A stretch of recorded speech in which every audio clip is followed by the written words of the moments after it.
This edition of the Ridley Report is brought to you by Freaking.com. Hello, this is Ron Paul with your weekly update for February 14th. For the past 3 decades, the Federal Reserve has been given a dual mandate, keeping prices stable and maximizing employment. This policy relies not only on the fatal conceit of believing in the wisdom of supposed experts, but also on numerical chicanery. Rather than understanding inflation in the classical sense as a monetary phenomenon, an increase in the money supply, it has been redefined as an increase in the consumer price index. The CPI is calculated based upon a weighted basket of goods which is constantly fluctuating, allowing for manipulation of the index to keep inflation expectations low. Employment figures are much the same, relying on survey data, seasonal adjustments, and birth and death models, while the major focus remains on the unemployment rate. Of course, the unemployment rate can fall as discouraged workers drop out of the labor market altogether, leading to the phenomenon of falling unemployment rates with no job growth. In terms of keeping stable prices, the Fed has failed miserably.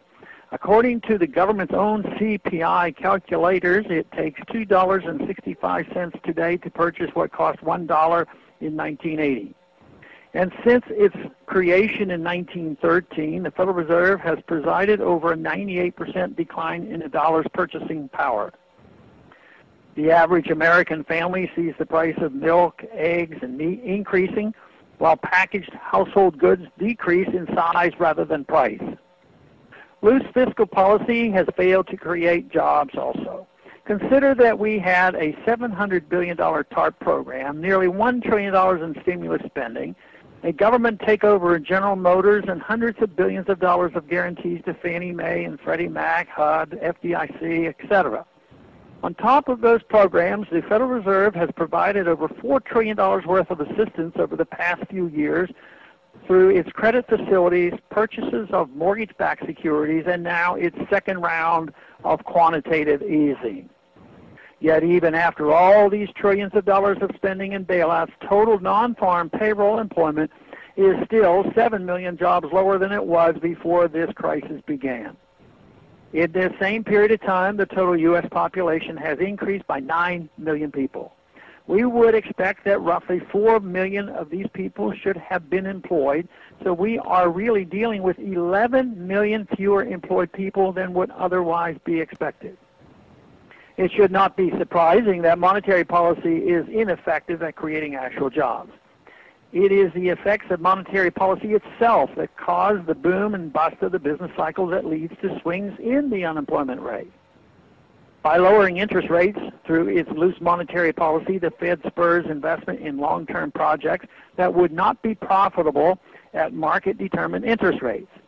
Everything seems to go well for a while until businesses realize that they cannot sell their newly built houses, their inventories of iron ore, or their new cars.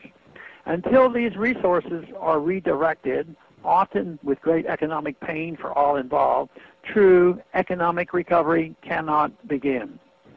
Over $4 trillion in bailout facilities and outright debt monetization, combined with interest rates near zero for over 2 years, have not and will not contribute to increased employment. What is needed is liquidation of debt and malinvestment overseas. Pumping money into the same sectors that have just crashed merely prolongs the crisis. Until we learn the lessons that jobs are produced through real investments and not through the creation of new money, we are doomed to repeat this boom and bust cycle.